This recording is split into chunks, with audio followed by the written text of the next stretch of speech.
to Just an Average Fantasy Football Podcast.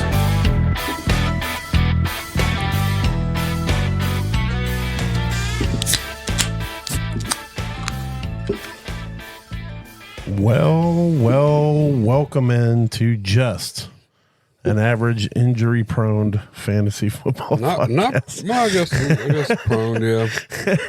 not us. Yeah, no. Not us, but all of our fantasy players, our top fantasy players. The IR spots are getting well lubricated in our leagues. Yes. But you can find us at avgffpod.com. You can also find us by search for Just an Average Fantasy Football Podcast. Most places you can get a podcast, Apple, Spotify. Look for us on YouTube at AVGFFPOD. Go give us go click the bell and find us on all the socials. Do all the good things. Help us get this thing going. Oh, man. I don't have enough beer for the sadness in my heart. Yeah, for the IR that on my teams. Yeah, I'm taking a big hit quite a few places this week. Yeah. The injury bug showed up strong this week, and we'll talk about that. So, but before we get to that, Matt, overall, how was your fantasy week? It was pretty good. I mean, I'm still waiting on tonight's game. I got about 3 that are pending on Devonta Smith. Yeah, I got a few depending on him as well, and some on Bijan. On Barkley. I got a little bit on Barkley too. Yeah, so. I think I got one on Barkley. I went heavy on Bijan this year, so I got a lot riding on Bijan tonight. Some on Kink, but I'm also playing against Kink, and I'm playing against Barkley against you. So that's a little. I don't like that, but I got Hurts as well. So yeah, there's a lot still to be determined. This with this game, and this game, honest to God, can go really good and really bad. I mean, I can see both defenses shutting this ball down and it being like a 11 to 12 game at the end of it, kind of thing. I don't want that. No, God, no. But I could also see both defenses skipping on the game, not even showing up, and it being freaking 36 to 42 at the end. So I mean, it's going to be this is going to be the game. This is going to be Hopefully we get out of this game. Knock on wood. Yes. Injury free. We don't add to this injury report, but let's hit these injuries real quick. Let's see. Let's do the. So, did you turn your soundboard on over there? Of course not. I'm never that prepared. All right. Well, real quick, A.J. Brown missed the game. He had a hammy issue. He will miss the game. Or he is missing the game tonight. He's missing tonight. He's out. He is dealing with a hammy issue. Mostert missed his game Thursday, dealing with a chest issue. Both of them seem like they're going to be back next week, but again, it's hard to tell right now. Yep. CMC, I had a bad feeling about it, and he's on IR. Yep. So I want to apologize to everybody out there. Our fantasy league is the reason for this. It's not just ours. I'm in part of a couple groups. There's a couple people out there apologizing. Like, look, it's 7-8 years running that their first overall pick goes down. Yeah, for multiple weeks. Excessively, yeah. And then, of course, you have the Madden curse to go with it. So that was a double for him. And also Puka, which we knew after last week, we knew Puka was going to IR. So it became official. All right, you got the sad music on there? I'm almost there. I'm almost. You're almost to it. I'm almost to where we need to be, where I catch up on the big lackingness. The big ones of the week is Cooper Kupp is going to be out multiple weeks. Most likely going to be on the IR with an ankle issue. Of course, they have Puka gone. So hey, it's time for Demarcus Robinson. Demarcus Robinson, Tyler Johnson, Tutu Atwell. Somebody's got to step up. I mean, target's got to go somewhere. I'm looking pretty smart in Dynasty, holding on to Tutu in a lot of leagues. Yeah, I went and snatched him up off waivers. I have a bad feeling about this. Yeah. And then the sad one of the week is go ahead and play the sad music you got there. I don't remember if we can't change the label though, so you got to kind of remember. There it is. Isaiah Pacheco, 6 to 8 weeks with a fractured fibula. Yeah, it's sad. The turf got its revenge for him beating the shit out of it every week. That's what I was telling Terrell earlier. I was like, it's just the turf getting back at him. That's all it is. That's all it was. And so you hate to see it. And we'll talk more about some waiver stuff and all that coming up here later.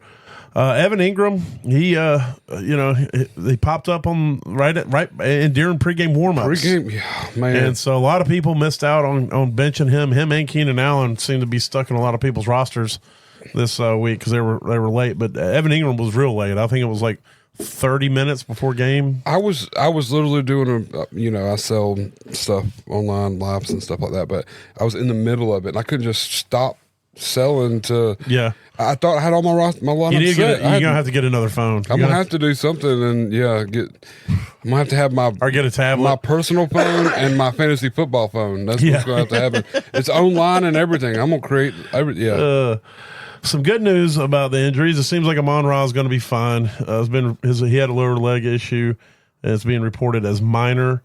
I also want to mention Tua.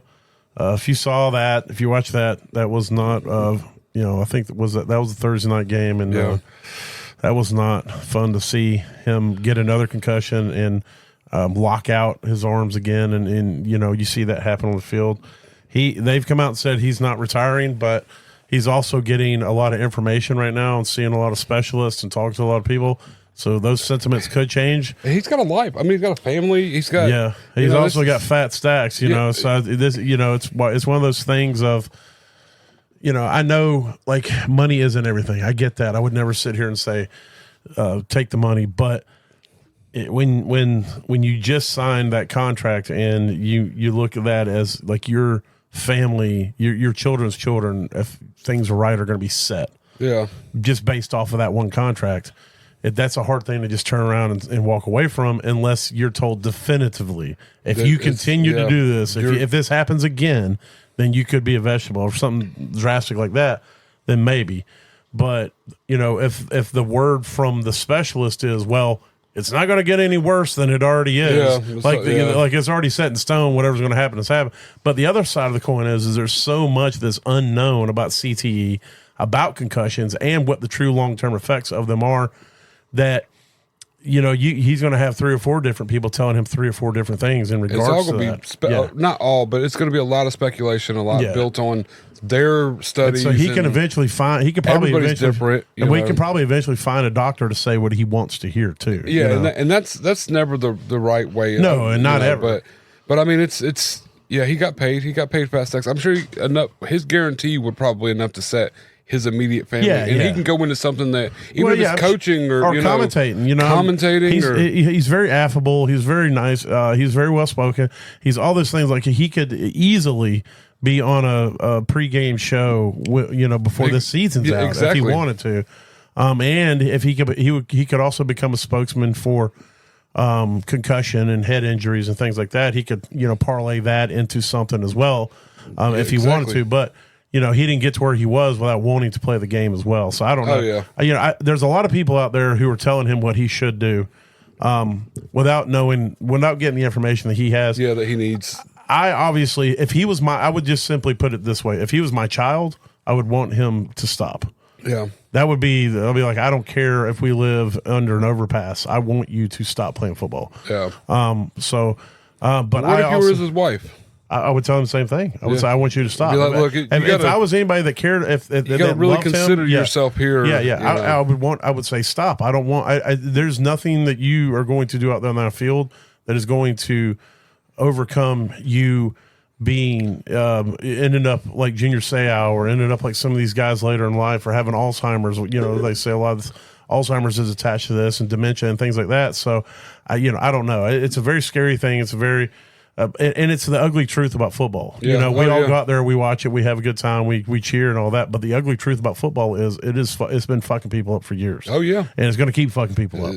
And ultimately, the NFL doesn't really give a shit. They only give a shit as much as it hurts their bottom dollar when enough people are speaking against it or trying to make a thing. So they'll come out with stuff and these new helmets, rule, but they didn't make it. They didn't make these helmets mandatory. They're just like, here's an option you can use. And so ultimately, the NFL just cares as much as their bottom line is, and the players have to do what they got to do to protect themselves in the best ways that they know possible.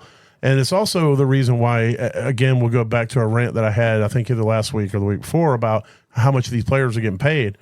And if you look at what Tua just got paid, even if he retires and doesn't see the full contract that he got, like you talked about, his guaranteed money that he got out of this, that's what he, for the amount of money that he's brought into that organization and the way he's played and the excitement that he's brought over the last couple of years, that he's going to walk away from this, and if he walks away, and that guaranteed money is going to be all that he has to move forward. Yeah, for the rest of his life. And like everybody's like, oh well, it's fucking 60, 70 million. Yeah, that. Well, and then he pays his lawyers and his taxes and his positions, and there's a lot more that goes into it. Right. I mean, I know it seems like a lot of money, but bottom dollar, I mean, 60 million, he probably walks away with like 18 or 20. Right. By the time he pays all his fees. And as much as the good thing about Florida is there's no income tax. That's why they all love that Florida life. So I mean, but I understand what you're saying. It's never as much as it looks like.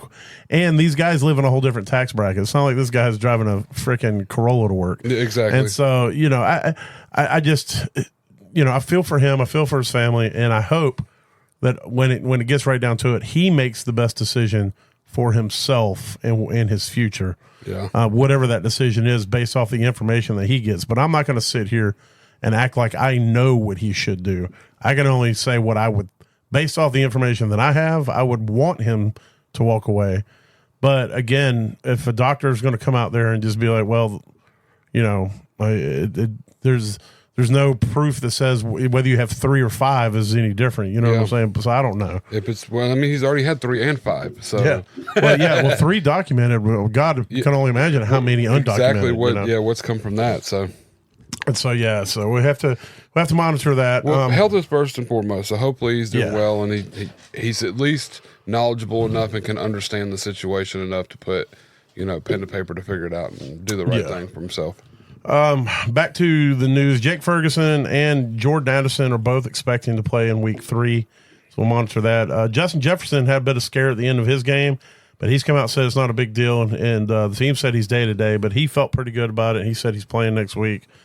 That 96-7-yard touchdown was amazing. Yeah, it was followed briefly by the CeeDee Lamb 65-yard. Yes. It's like boom, boom, boom. Yes. Like, what is going on right now with the NFL? Yeah, and the Rashid Shaheed was before both of them. Oh, my God. I was losing my mind trying to keep up with everything. Yeah. I was watching Red Zone, and I was just like, I can't take it. I was in sensory overload.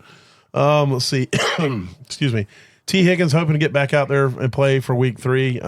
They could definitely use him, and need him back out there.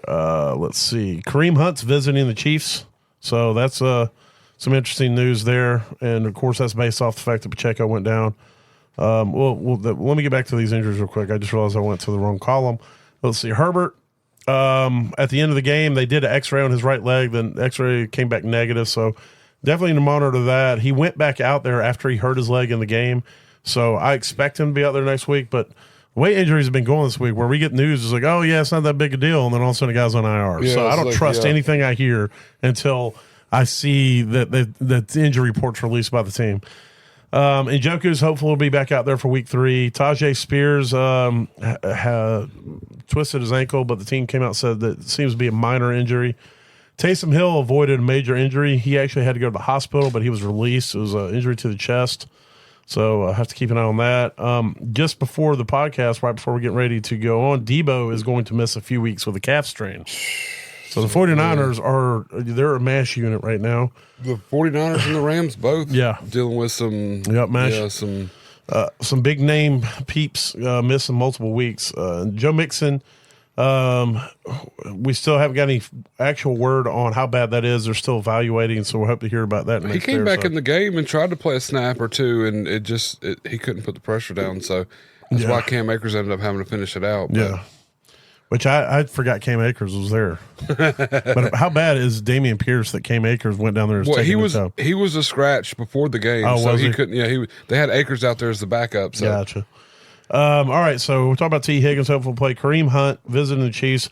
Bryce Young was benched, and Andy Dalton will be starting. And then Bryce Young and his people quote, were very surprised and didn't see it coming. It's like, well, like you said, well, does he has he not watching film? That's proof that he doesn't watch the film. That's proof that he hasn't been watching. If he was surprised he got sat, it just shows you right there. He's not. He's probably playing World of Warcraft or whatever it was. I don't know what he's doing, man.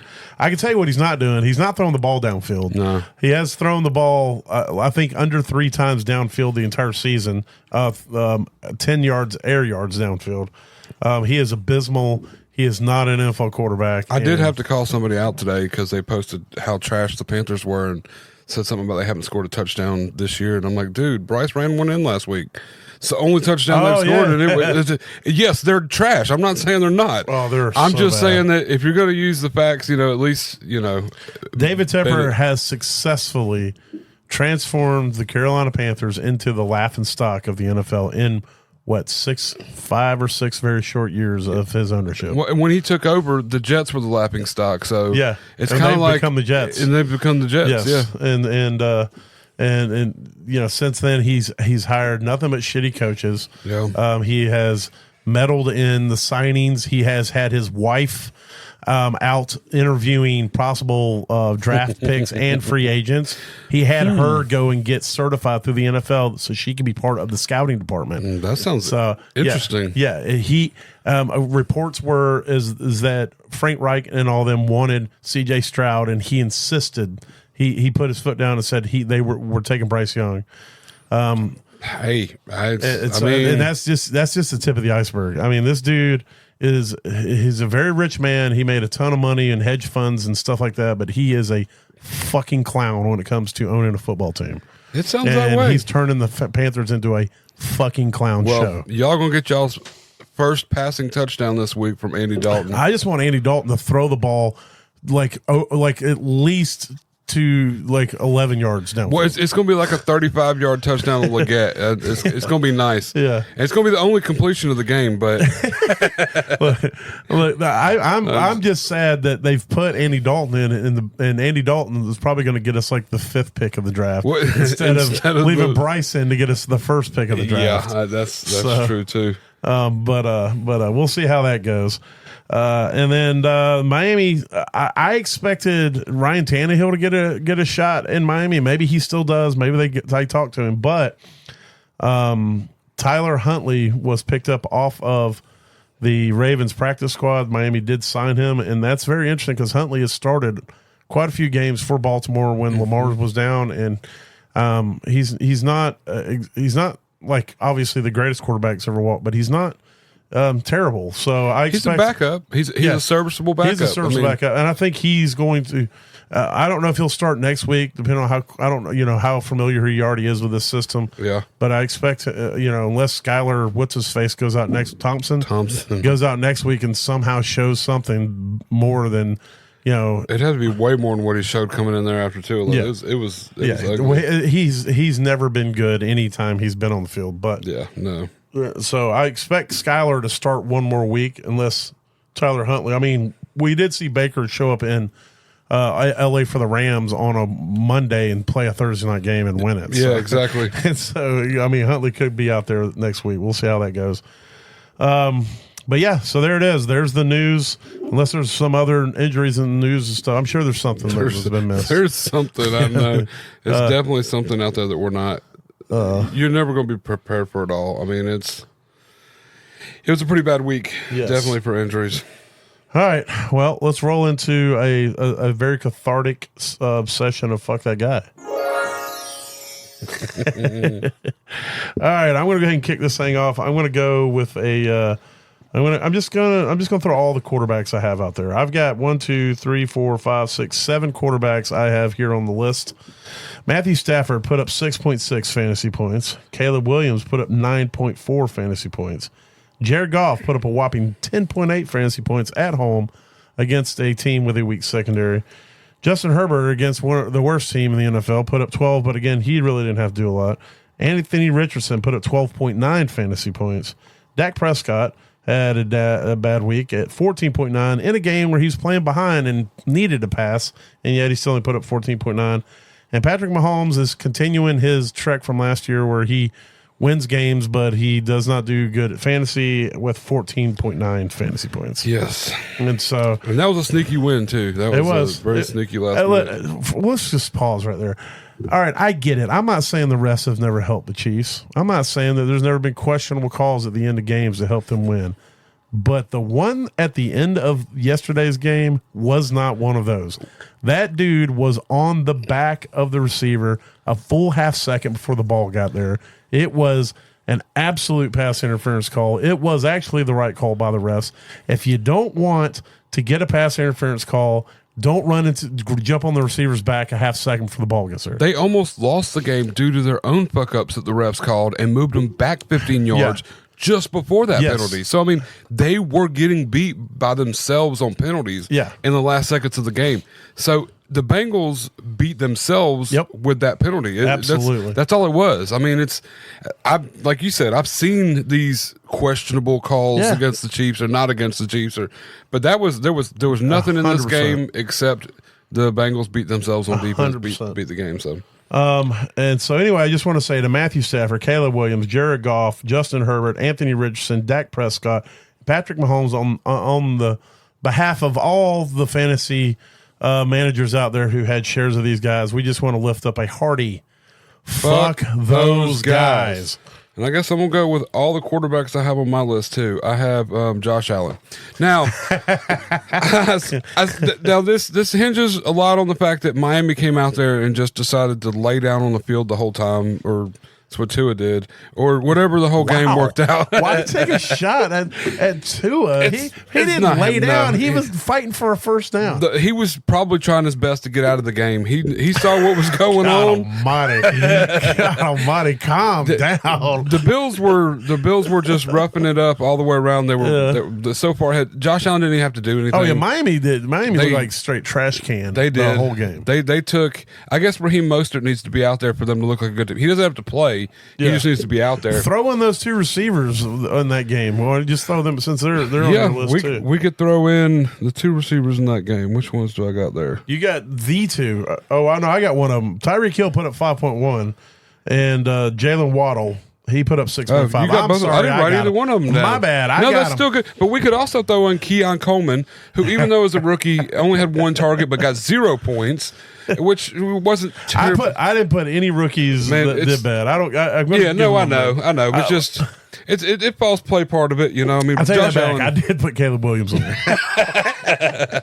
Well, he's the one overall. Until he's on here 3 times, he's going to be on here every time. And then we won't put him on here anymore. We'll be like, he just doesn't belong on then here you can fall into the Bryce category where I just don't give a fuck anymore. Yeah, it's just like we don't even look at it. It's like, where did he finish? Oh, he's 32nd? Okay, that cool. seems right. That seems about where he's at.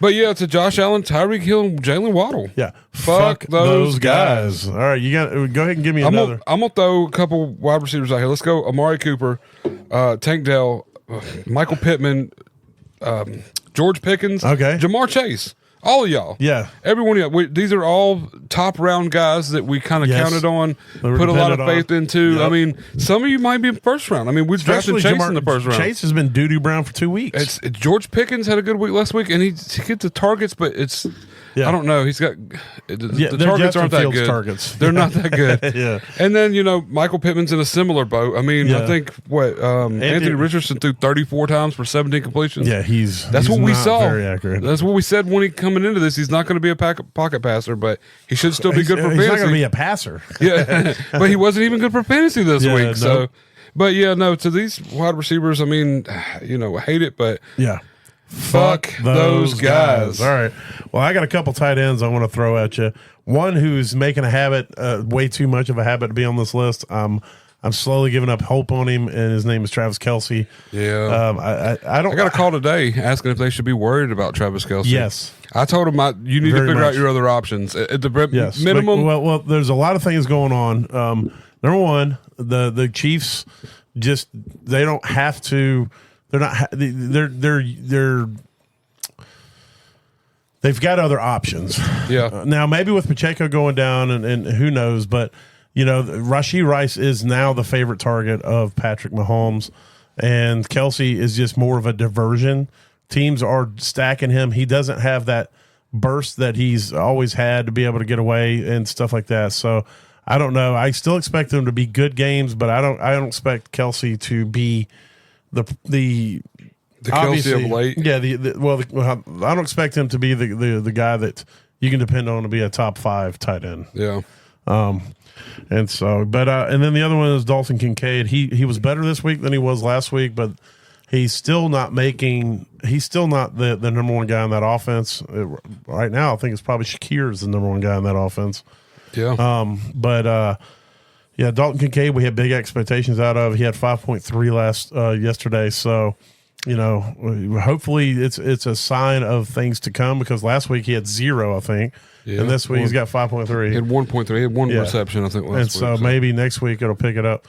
But yeah, it hasn't been good. So to Travis Kelce and Dalton Kincaid, fuck those guys.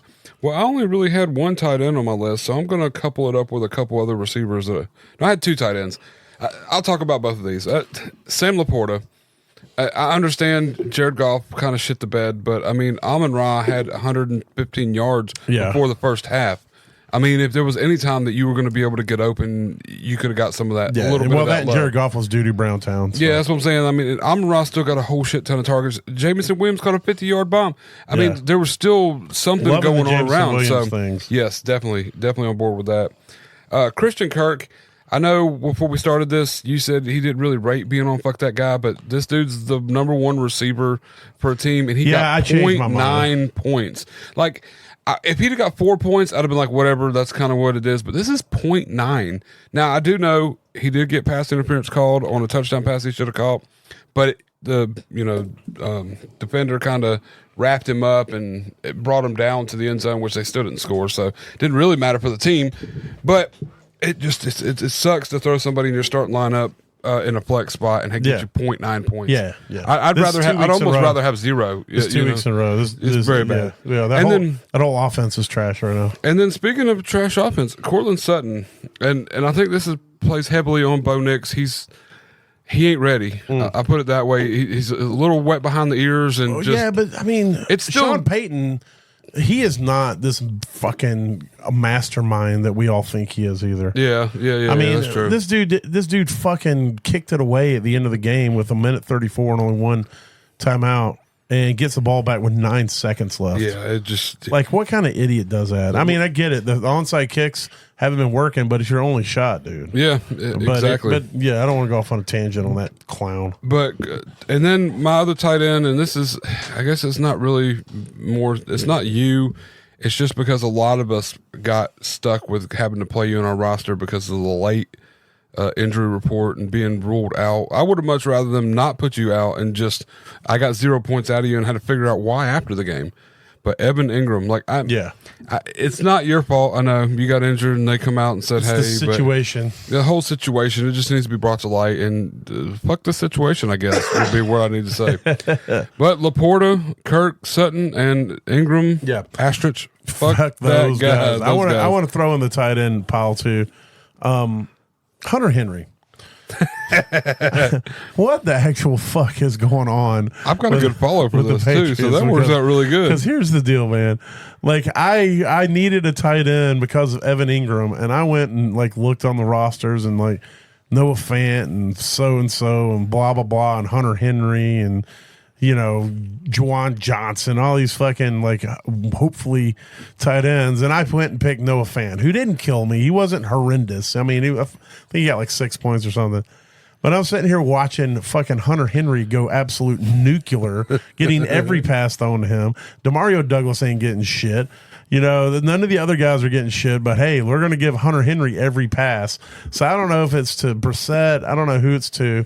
And look, you had a good game, but it didn't help nobody. Nobody got that on there, and unless some I played Freiermuth over him. Which Freiermuth still did okay, but but I would have won a matchup had I picked Hunter Henry over like Juwan Johnson or some shit. It's funny. I was looking at that game, and Brissett made 15 completions in that game. Yeah, and 14 of them, 114 of them went to fucking Hunter Henry. 149 yards. Okay. Yeah. Out of 15 completions, 3 went to wide receivers. Yeah. One was Polk, his touchdown. Polk had 2 receptions for 12 yards and a touchdown. Osborne had 1 reception for 7 yards. All the rest went to his 2 running backs and to Hunter Henry. Yeah. Hunter Henry went 8 for 12 for 109 yards. Mm-hmm. So 109 of Brissett's 149 yards were all Hunter Henry. 40 yards went to the whole rest of the fucking team. 2 running backs and 2 wide receivers, and they won. So they lost. I just want to say, fuck those guys.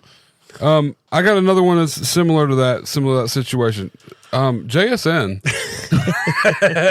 Like, don't get me wrong, I love the love that you're getting this game, but where do we get any trust out of this? DK blew up this game. JSN blew up this game. Tyler Lockett was in witness protection. Yeah. Non-existent. Like, he had 2 receptions, I think, for like 8 yards. Like, he was not there. It's clear, we all know that, Geno Smith can't hold up 3 receivers. He barely does well in some games to hold up 2 receivers. But how do we guess now who's going to be the guy? I mean, DK is the guy, of course, but last week it was Tyler Lockett and then DK kinda, and then no JSN, and then this week it's JSN and DK to the moon and no Lockett. So next week it's going to be JSN and Lockett and no DK. Like, where do you go with this? I hate that you're making me think this hard to try to guess which one of you guys are going to blow up. Yeah. And that's why I just want to say very nicely, fuck that guy. All right, Joe Mixon put up 6.5 fantasy points, and he did get hurt, so you have to give a little bit of a caveat for that, but I feel like it was late in the game, and it wasn't like he was balling before that. Najee put up 7.9. I'm going to end it with these wide receivers. D-Hop, 1.4. Tyreek, 5. Well, we already did Tyreek and Waddle. Yep. McLaurin, 5.2. Mike Evans, 5.7. I just want to say to all those guys, because they killed a lot of fantasy teams, including a lot of mine, fuck those guys. Fuck them. You got any more on your list over there? Gus Edwards, you're not the dude. Aaron Jones, not a terrible, horrible game, but not near as good as what we need out of you and what you can do and what should do. But I felt like he was going wicka. But yeah, no, definitely Gus Edwards. Got to bring that up because he was signed to be the guy. He won't be on the list anymore. He's not the guy. He does not rate being on it moving forward. So yeah, that's the end of mine right there. So to those 2 dudes. Fuck those dudes. Fuck those guys. Dudes. Yeah, fuck them. Sorry. So, all right. So from there, let's move in. Give me something to move us into fantasy performers, top performers. Big performers. Okay, how about Can't be touched, can't be stopped, I like it. Can't be rocked, can't be shook. We hot. I like that. That's good. That's a good little. Yeah. You got me hype. Make a little. You got note me here. hype. All right. So I was trying to pull it up. I was trying to pull up my list when it was on, but I was getting too fired up. So, of course, we're gonna do this stupid thing now, where it won't let me pull up week 2. I can only pull up week 1. Ooh, yeah, I don't know why it does this. It messes with everybody's numbers. Yeah, earlier I had it. It was just fine. It was perfectly fine. It was wonderful. It was okay. And now it's being big dumb. And so big dumb. Yeah. All right. I don't understand the app when it does that. All right. Well, I do know some guys. I'll talk about, I don't know their scores, but I can tell you that QB1 on the week currently is Kyler Murray. I mean, he looked awesome out there. Him and we can go ahead and throw his dude, Marvin Harrison Jr. in there. They both looked awesome. I mean, I think would Marvin have 3 touchdowns by halftime? Tell me about it. And or don't remind me one of the 2. I don't know. It was upsetting. Yeah, and so it was awesome to see that. I'm going to have to go to a different app, I guess. Number 2, Derek Carr. Yeah, Derek Carr. Oh, yeah. I think the Saints might be for real, man. There's something there. Definitely something there. That's 2 weeks of them just absolutely just rolling, dominating. What did they end up with as a team score wise? Do you know? 44-19 was the final. Yeah. And so that means here's the thing: the last game of 2018 regular season game, they put up 47. Yeah. The first game of this year, they put up 47. Yeah. The second game, they put up 44 points. On Dallas too. Like not a schlub defense, a good defense. And so they have been absolute money in the bank. And so I have found a list. Sam Darnold absolutely looked great out there. He is thriving in that offense. He's like week 1 through 3 Panthers Sam Darnold right now. Yeah. But he is thriving. They protect him well, and I mean that. Like I said, that bomb pass to Jefferson. That takes some ginormous balls. Yeah. To throw that from your own freaking end zone. Yep. Daniel Jones looked good, but he was playing Washington. Everybody looks good against Washington. So, whoever you got playing against the football Manders, you want to get them in there. A lot of that hinged on 32 rushing yards. So he kept breaking away. And Joe Burrow finally had a decent game, even though they took a L. But he was dumping it to the tight ends. Gesicki had a good game out there. Sample looked like a man out there. Was it all? Yeah, he looked good. The rookie tight end too, and then Joe Burrow looked pretty good out there. I mean, I just said his name, Baker Mayfield. Yeah, Baker. That he's got his swag back. I mean, it was a little slow go. The beginning of the game was a little slow, but then come halftime, it was like boom. Here's Baker Mayfield. Yeah, but he. Running the ball. They said that 11-yard touchdown run is the longest of his career. Oh wow! So he didn't know that. It was in the press conference, and he was like, "Dang, that's sad." All right, to the running back side, Alvin Kamara. Holy cow! He's 1, 2, and 3 this week, right? Yeah. I thought that Achane and James Cook had good games, and then Kamara was like, "Here, I'll get both their points." And he's like 10. He's old enough to be Achane's daddy, right? Yeah. Well, he was everybody's daddy on freaking Sunday. True. Definitely true. But he was monster. What was it? 4 touchdowns he ended up with. Yeah. So his fourth one was insane because he ran right into like a whole group of defenders, and if you blinked, you missed it because he was 3 yards out to the left and in the end zone. Like it was crazy to see that fourth touchdown. It's like they couldn't see him or something. Yeah, it was insane. And then of course on the Thursday night game, Achane and James Cook both dominated that. Got everybody started out either good or bad, whether you had them or were playing against them. Brees Hall looking good out there. Caught a great touchdown pass, and he was doing his thing. J.K. Dobbins, he is the dude. He is the Chargers running back. I mean, it was against Carolina. I get it.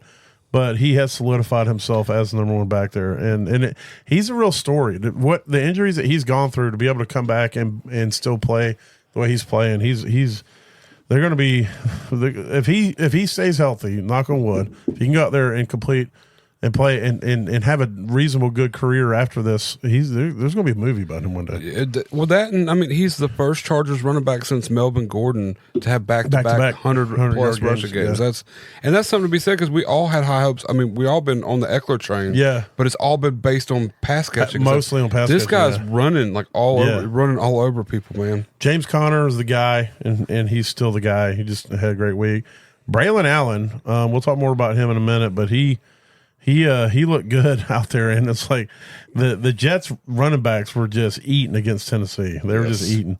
And then some honorable mentions: Jordan Mason, Zach Charbonnet coming in as backups and doing great, and Jahmyr Gibbs doing his thing. And the Pacheco, before he got hurt, was doing pretty good as well. All right, so let's hit some wideouts. Talk about Marvin Harrison right here. Yeah, that dude's the number one wide receiver currently on the week, and I mean he looked great after everybody was worried about the first week where he only got 4 targets. They said that he wasn't like if you watched him when he was running his routes, he was just kind of running at half speed and stuff, and everybody's questioning whether he was just doing that because he knew the ball wasn't coming to him. Whatever was there an injury they weren't telling us about? I don't know, but Week 2, they were just like, all right, this is why he's the number one overall guy. Yeah, that dude, he had me pissed by the first quarter. I was like, I sat, dude, because like I saw the game. He was wide open quite a few times and didn't even get looked at. And I'm like, they're going to have to figure this out, get it all worked out, and I'll come back. I'll put him in his lineup. And I didn't, and it cost me. So, Well, you weren't the only one. The general advice going around from the quote experts were if you didn't need to play him, the problem is that he was being drafted so high in redrafts that you had to play him. People had to play him in. But you probably benched him in a dynasty. I benched him in 2 dynasties, yeah. And so that's a whole different animal. If you had him in redrafts, you probably played him and you probably benefited from it. That's probably true, yeah. Malik Neighbors, that dude looked good. That dude looks it's like he looks special. I mean, so does Harrison, but Neighbors has got that instinct of he catches the ball and he'll make two guys miss immediately. So if they can get him the ball on a consistent basis, he's going to be deadly. DK finally showing up, had a great week. We had like a 50. He's one of those long bomb touchdowns that happened all kind of bunched in together too. 50-something yard touchdown by him. So glad to see him get involved, get the ball. Nico Collins, this dude is a machine. Yeah, he's the reason that nobody else on their offense did anything. I mean, yeah, Nico. I was worried a little bit about the Diggs coming in, but Diggs has not really taken away from him. He's still the dude there. He took 2 tuds week 1. Yeah. But it was short yardage. Diggs is nothing but short yardage. I mean, even this game was just outside the sticks is all they were using him for. But no, Nico's the man. This is me eating crow because I said Tank Dell was going to be the dude, and it's not that at all. I mean, it's the Nico show. Devonta Adams looked great. Had him a good week, and Las Vegas looked good out there against Baltimore. Sneaky damn touchdown that last one, man. That one catch he made where his toes were. He was already laying out, laying on the sidelines. That was a crazy. little bit of reminiscent of why he's a Hall of Fame wide receiver. Yeah, no, definitely. Chris Godwin, that guy is having him a damn hell of a start of the season. I love it too because I traded a 3rd round for him 2 years ago. Oh man, in Bling, and he's now just sits firmly in my flex. As he should. Calvin Ridley had a rushing touchdown, caught somehow. I don't know how. He double covered, and all of a sudden, I thought the ball got intercepted, and I expected the defender to be running up field, and then I see that Ridley's got it in the end zone. Yeah, got it in the end zone. How in the hell did he catch that? Yeah, no. But he looks like last game, he looked pretty damn good. Justin Jefferson looked great, of course. We talked earlier about Jackson Smith and Jigba and how good he looked out there, finally getting targeted and used. Zay Flowers is the man in Baltimore. So I love it too. That usage was a lot better this week. I'm loving where this is moving to. Yeah, Amon-Ra St. Brown finally got some good targets. Quentin Johnson, I guess all he needed to do was play against the Panthers to get a couple tuds and look great. This is one of those banishing receivers. We won't hear from him again for 3 weeks. We talked about it last week how like Shaheed. He as long as he gets that long touchdown, he's going to be great for fantasy. And damn, if he didn't get that another long touchdown, 4 for 4 for 96 and a tud, man. He's definitely a corner piece for them. Yeah, Debo looked great out there. Hate that he's going to be gone in a few weeks, but he had a good week. CeeDee Lamb caught a long touchdown. He looked good, even though Dallas got shellacked. Rasheed Rice is the dude. That's probably my favorite pickup of all fantasy the last 3 or 4 years is grabbing Rasheed Rice last year. Yeah, I grabbed him in a couple of drafts this year, even in some fantasy dynasty startups because people were scared of him. Antonio Pierce, not Antonio Pierce. He's the coach of the. You better put some respect on Alec Pierce's name. Alec Pierce, your guy, Alec Pierce, had another good week, caught another touchdown. He's got something going with Richardson. He had 7 targets this last game too. Yeah, he looked good. Big uptick in targets. Big uptick because he only had 3 the week before. So. Yeah. All right, we'll move on to tight ends real quick. George Kittle, we had a Kittle week. We talked about that earlier in last week. Last week wasn't a Kittle week, so this week's probably going to be a Kittle week. Exactly. Hunter Henry, fuck that guy. Right now, it's tight end too. He looked great out there. He's getting all the targets. Brock Bowers, that guy's the truth. I 2 weeks in a row, top 5. I mean, I even faded him in dynasties because I just didn't. I wasn't going to take a rookie tight end that early, and I'm regretting that decision. He's their receiver. I mean, he's definitely. Minshew loves him. I mean, it's crazy because they're involving Mayer too. Like Mayer's getting receptions and targets and all. Yeah. But Bowers is just getting. He's just eating. That's all it is. Mike Gesicki finally on the scene. Looked great, and it looks like he. Even in week 1. He didn't have a great week, but he was targeted in the red zone a lot and actually had a touchdown call back. So I think Gesicki, he's somebody you might be able to. You might be able to play. You feel pretty good about playing week to week. He had 9 targets last week too. Yeah, he put up 16 fantasy points. Trey McBride, he's still, getting work done there in Arizona. Did you see his touchdown? No, I did not. So it was a strip fumble into the end zone, and Trey McBride fell on it. Oh, really? Yeah, that was his touchdown. Nice. I think it got stripped out of Connor's hand just before he crossed the line, and it fell into the end zone. He just jumped on it. That was his touchdown. So Johnny Smith finally got involved in the offense with Miami, but I don't really trust it moving forward, especially with what's happened now with the quarterbacks coming in. So But that's it. Those are the top performers of the week. Those are the people that helped us in picked up from the guys who fucked us. So. Yeah, that's true. All right. And from there, let's go into some toast or roast. Boom. Roasted. Dang, that is way better. That is way better. All right. I have to remember that. All right. I think it played well. I kind of timed it where it kind of ring.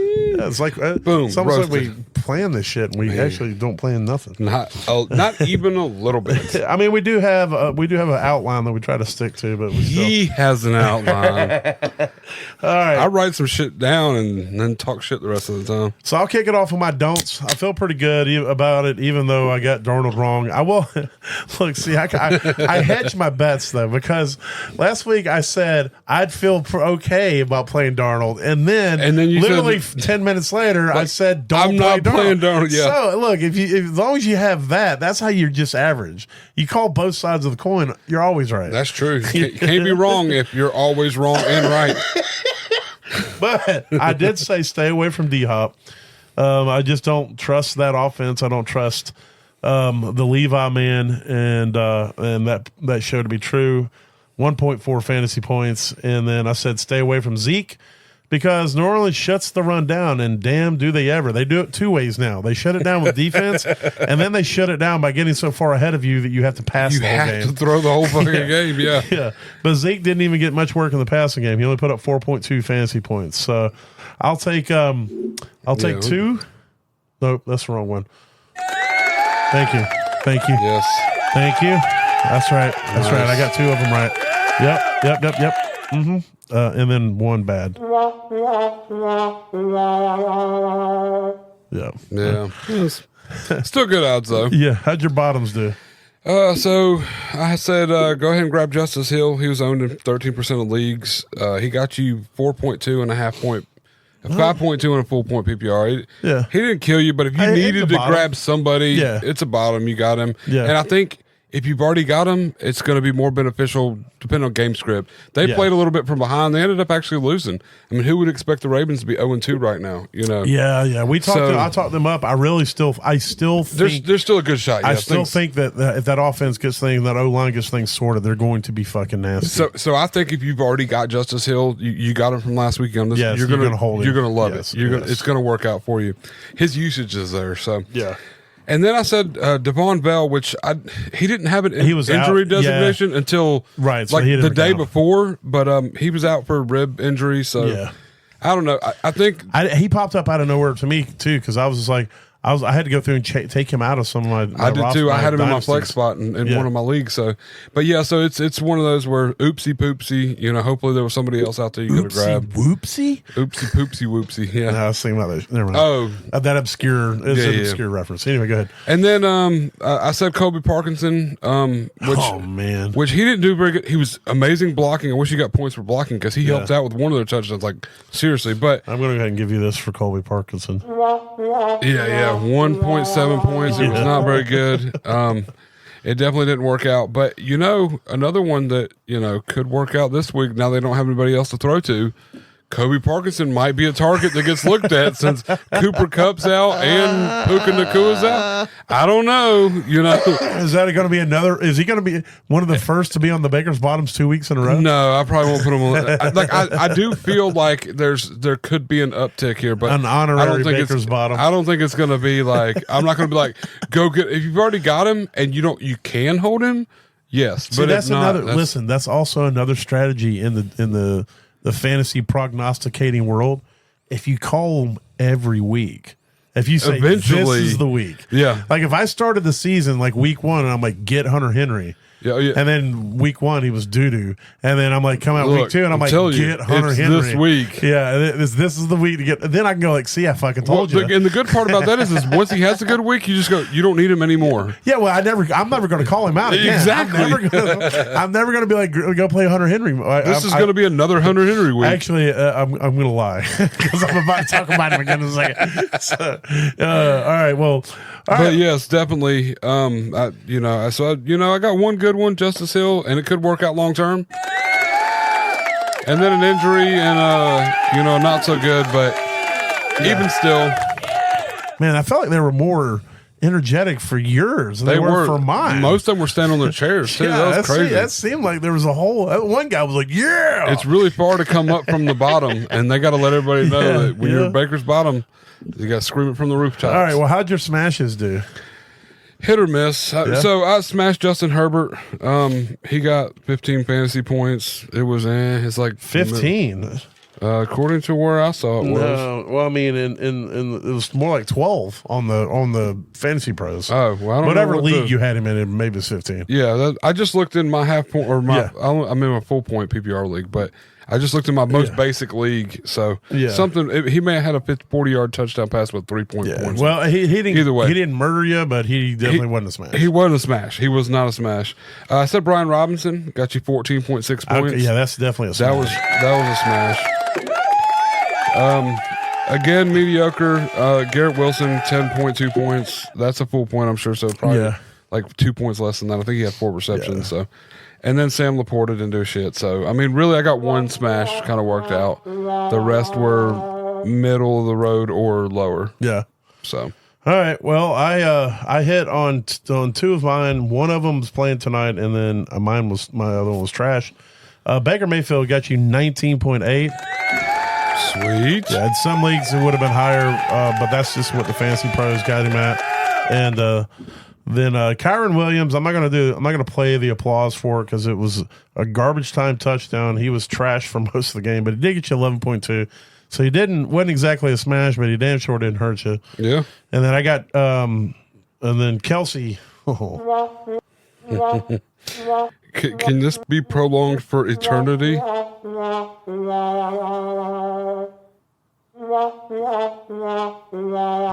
on, keep going. You want to know? One more. Okay, yeah, that's probably about where it needs to be. We're almost there. That's how my heart feels whenever I see Kelsey play. Whenever I watch him, and every time that Mahomes throws the ball and it doesn't go to Travis Kelce, I just go, yeah, that's 1.1, and then oh my god. Who you got Drake London. There we go. Drake London. I kept wanting to say Drake May. Drake London plays tonight. Don't say that. Not yet. Yeah. So he plays tonight, and so we'll see how that works out. And I'll try to remember. Hopefully, you can help me remember. I will. To toast or roast myself tomorrow. Of course. So there it is. There's toast or roast. All right, we're going to hit on some waivers real quick. And again, this is before the Monday night game. So if anything happens during the Monday night game, this will change how your waivers should be put in. So keep an eye on that. The running backs, they're kind of all over right now. You got Kareem Hunt's meeting with Kansas City. I expect him to sign unless they see him like run and they're like, never mind, you're trash. Like, I don't want you here. Yeah, you're not the Kareem Hunt we know. Pass. And so I would put in a claim for him. I would put some fab down from him, but I would not sell out unless you're just desperate for a running back. If you're maybe the Pacheco guy and you don't really have one, then maybe you dump fab. But the problem is that you could dump it all, and then he does not sign with Kansas City, and then you're sitting there with a guy who's not on a roster on your team. And so, obviously, if something could change this evening, they could announce that he's being signed. But waivers got to be put in tomorrow. So monitor it tomorrow. We should get more information. I will say this: if it comes out and it says Kansas City says they are signing him, then you need to. I would 50% or more of your fab. I would burn my waiver priority for him in a heartbeat. So. But outside of that, if he doesn't sign, then it's Pacheco and Cameron Steele. I mean, P. Ryan and Cameron Steele. I would get P. Ryan regardless of whether he signs 100%. I would absolutely go after him for that because you might get at least a week of really solid work out of P. Ryan before Kareem gets in there. But keep in mind about this with Kareem Hunt. He's played for this team and this offense before. So as long as he's in shape, I don't project him to have to do a whole lot before he can get out on the field. Yeah. If he does sign. Cameron Steele's somebody I'm interested in. If Kareem doesn't sign, if Kareem does sign, then I'm only interested in Cameron Steele a little bit. Not going to do a fab dump. It's crazy. Steele's had a higher snap percentage than P-Rod in the last 2 games. He has for sure. Rookie and all, but he also fumbled the ball, got benched, and then the other side is that he's still listed as their fullback. So I don't know what that means. Rashad White was dealing with a minor injury, so I don't know if I mentioned that on the injury report. I thought I wrote it down, but I may not have. I don't remember that getting brought up. You're right. Rashad White did leave the game with an injury. Yeah. Oh, there it is. Yeah, I did. It's a growing. So I wrote it down, but I may have forgot to mention it. So you need to monitor that, but I would pick up Bucky Irvin for sure, because if Rashad misses any time or if he's limited in any fashion, then Bucky Irvin is going to get the touches. Braylon Allen, you need to go get him, especially if you have Breece Hall, you need to do whatever you got to do to get Braylon Allen on your team. If Breece goes down, Braylon Allen is going to smash. Yeah, if you don't have Breece Hall, grab Braylon. Yes, Braylon Allen. He needs to, even if he sits on your bench and collects dust. If you have a spot, grab him, because if Breece misses time, Braylon Allen is going to smash. Look what he did, even with Breece out there, healthy and all. I mean, he's explosive. Absolutely. And then Isaiah Garendo, you need to have him as well. He is now the backup with the 49ers behind Jordan Mason with McCaffrey on the IR. So if Jordan Mason goes down, then it's going to be Garendo, unless they go and get somebody. So you need to grab him just to cover your bases, especially if you're the Jordan Mason owner. So do you have any other running backs that I failed to mention? No, that's essentially where I'm sitting on them. All right. Wide receiver, Demarcus Robinson. He is a fab dump. I would pay whatever I need to get him, especially if I'm hurting for wide receivers.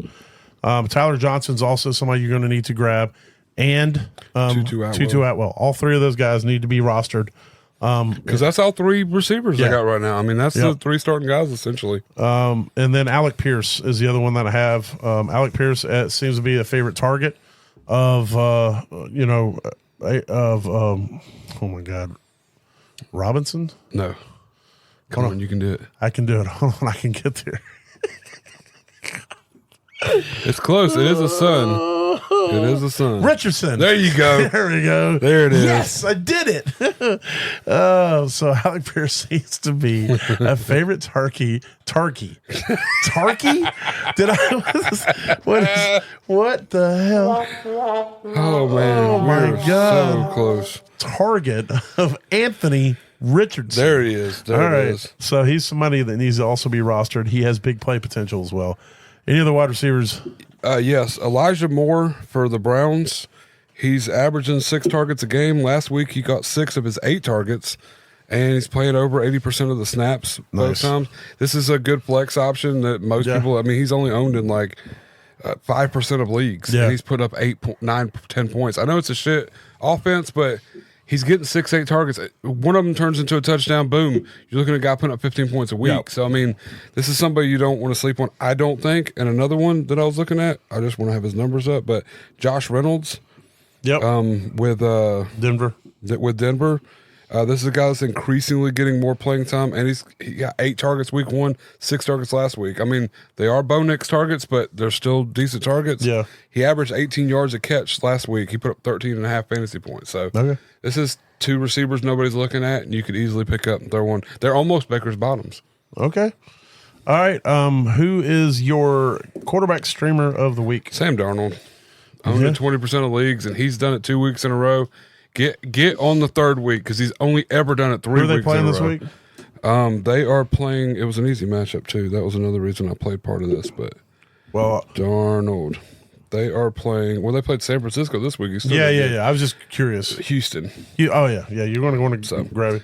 I mean, Houston's a pretty tough defense, but they haven't really shut anybody down. They haven't shut exactly. So I mean, he'll still be able to throw the ball around and still put up. Yeah, decent numbers. Like I said, he's thriving in that offense. So yes, exactly. If he has a couple more good weeks, him and Derek Carr both might be must starts. So that's true. I wanted to go with Derek Carr this week, but I'm going to go. Derek Carr, I feel like, is going to be owned in more and more leagues. He's probably going to be off of the streaming options after the 2 good weeks. So Geno Smith versus the Dolphins. I want to put out there. This will be his 3rd game in the regular season playing in this new offense. He looks like this last week. He looks like he's getting more comfortable in it. This offense is about spreading the ball around and a lot of passing. So I think that as Geno becomes more comfortable in this offense, the better he's going to be. And I think they're going to want to go ahead and put the Dolphins to sleep quick, fast, and in a hurry. So that first half could be pretty electric with the Seahawks going down to or playing the Dolphins at home. Yes. So Geno Smith is my streamer of the week. And then my tight end streamer of the week is Hunter Henry at the Jets. Same. So we both have Hunter Henry at the Jets. Yep, same.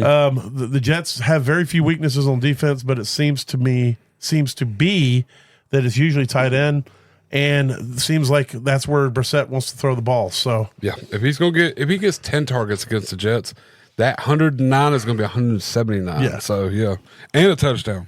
Hell, if he could just get 5 for 50, I'd be happy. Yeah. Oh yeah. So Hunter Henry at the Jets is both of our tight end streamers of the week. That is true. Well, there it is. There's the week 2 review, and it was a tough one. It's going to be a tough one. There's going to be more injury stuff coming out throughout the week. Hopefully, moving forward, it's not as bad. We don't lose too many more. But the good news is that if we can hold out, if we can piecemeal our way through these early weeks, when and if these big name guys start coming back in the later in the season, and we can get them back out of our IR spots into our starting lineups, then we're going to be looking pretty damn nice when you can have, you can have your Cooper Kupp, your Puka, and your CMC. And the other side is if you already have a stacked team and you're just, you're looking to see if you can go out there and get some future help to help carry you. Maybe you go to make some trades for these people. So that's always an option. It doesn't always work. I've done it. I went and made, the second year that a CMC missed and they kept saying he's going to come back, I went and made deals, traded away like Joe Mixon and somebody to get CMC in a league, and he never came back.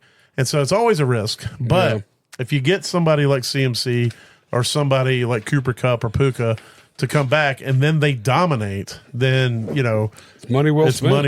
And then all of a sudden you can be riding with top tier players. Like if you've already got Bijan and you can finish out the season with a healthy Bijan and McCaffrey in your lineup, there's not very few that are going to stand in your way. Exactly. And so if you've got a surplus of players, if you've been smart, you went and pick people up off waivers, and you've got a healthy bench, and it's not going to hurt your current lineup. So then I would suggest trying to make some deals and strengthen your team later down the road. So there it is. Like if anything we say or do can help you get to that average place in your league, then we did our jobs. Because if you finish average, you didn't finish last. We hope you guys had a good fantasy week out there, and we'll talk to you tomorrow as we get ready to head into week 3.